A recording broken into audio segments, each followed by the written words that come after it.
Mga kabasketball, balitang Bronny James. Alam naman natin na malamang sa malamang na matupad ang pangarap ng mag-ama o ni LeBron James in particular dahil mas gusto mangyari ito ni LeBron James na makalaro ang kanyang anak. Pero kung saang team, yan ang pinakaaabangan ng lahat dahil wala namang kasiguruhan na Lakers ang makakakuha dito kay Bronny James. Pero sa pinakabagong balita, tumaas nga, kung naaalala nyo nitong mga nakaraang araw, ang draft stock nitong Bronny James dahil nga pagkatapos nung combine na ginawa ng NBA at naipakita naman ang kanyang magandang potensyal.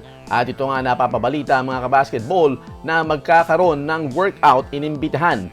Itong si Bronny James, bukod syempre sa Los Angeles Lakers, ay itong Phoenix Suns. Kung saan alam natin na nandyan si Kevin Durant na matagal na ring rival nitong si LeBron James mula ng Cavalier days pa niya. Para sa mga mahilig tumalpak dyan at tambay ng mga sportsbook at game apps, pasok na sa Arena Plus. Bukod sa sportsbook at games, pwede mo pa mapanood ng live ang NBA, PBA at iba pang sports. Mag-register na. Scan lang ang QR code na ito.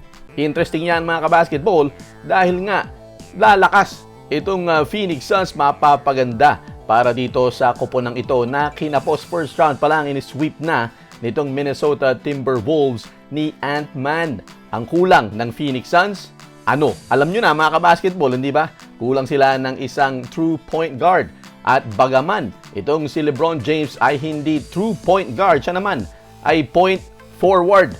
No, alam natin na kayang magpasa ni LeBron James, kaya niyang magpatakbo ng opensa, kaya niyang maging facilitator, at kaya niyang maging pass first. Especially, nandyan ang malulupit na shooters na si Devin Booker at itong si Bradley Beal. Samahan mo pa ni Kevin Durant na kahit saan sa loob ng floor ay kayang pumukol, mapaposte man, mapatres, mapaspot up siya sa corner or sa top of the key, ay kayang-kaya ni Kevin Durant na bigyan si LeBron James ng maraming puntos galing sa kanyang mga assists. Kaya nga yan ang kailangan ng Phoenix Suns. At kung totoo nga na interesado itong Phoenix Suns na i-draft itong si Bronny James, kahit na ang pinakalayo nila ay mapapunta si LeBron James sa kanila, ay good na good pa rin yun para sa kanilang organisasyon. Pag nagawa ito ng Phoenix Suns, ay instant contender ito dahil alam natin si LeBron James sa edad na magku-40 o 40 na, ay kaya pa nitong mag-fit in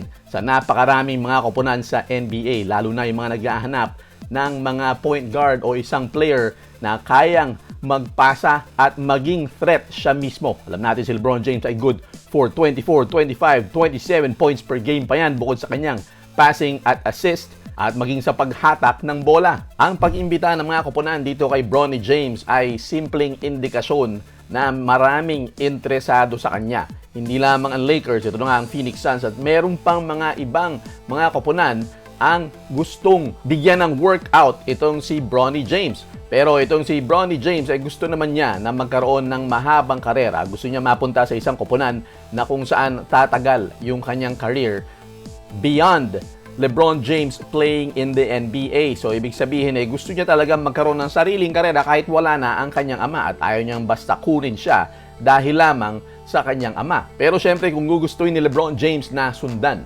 yung kanyang anak kung saan man ito ma-draft, ay wala namang magagawa si Bronny John, hindi ba? At pag nangyari yan ang kauna-unahang father and son duo sa kasaysayan ng NBA.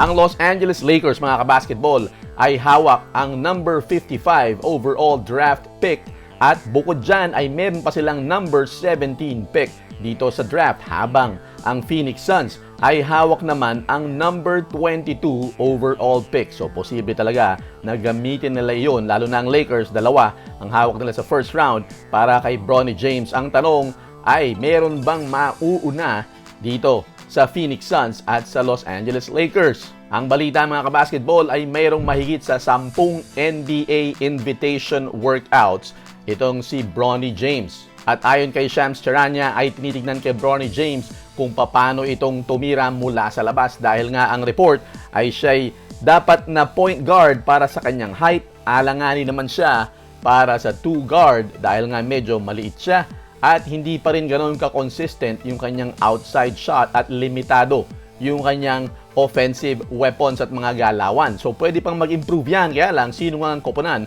ang magsusugal sa kanya at walang mas mahigit pang paraan kundi makasama niya yung kanyang ama para maggabayan siya sa loob ng court. Ano't ano man ang mangyari sa Los Angeles Lakers man, sa Phoenix Suns ay siguradong maraming mga koponan ang gusto talagang kunin itong si Bronny James just for the simple fact na para makuha rin itong si LeBron James. Gaya nga ng sinabi natin kanina, marami pang pwedeng kalagyan itong si LeBron James at mapapaganda pa niya ang takbo na maraming koponan na nag-aasam na magkaroon ng championship caliber player sa kanilang koponan. Pero ano't anuman, mukhang malamang sa malamang na makatungtong na nga ng NBA itong si Bronny James, kung hindi man mismo sa NBA sa unang kanyang taon ay sa G League.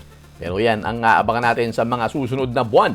Anong masasabing dyan mga kabasketball? Pag-usapan na yan sa comment section. Sa mga mahilig tumalpak dyan, pasok na sa Arena Plus. Lahat ng paborito mong sports nandito sa Arena Plus. Para mag-register, iscan lang ang QR code. At may bonus na 850 pesos para sa first-time users. Pwede mong ilaro sa sports o iba't ibang klaseng games sa loob ng Arena Plus. At ang maganda dyan ay pwede kang makapanood ng paborito mong sports kasama ang NBA at PBA sa loob ng app basta meron ka lang account. Kaya pasok na sa Arena Plus, iscan lang ang QR code.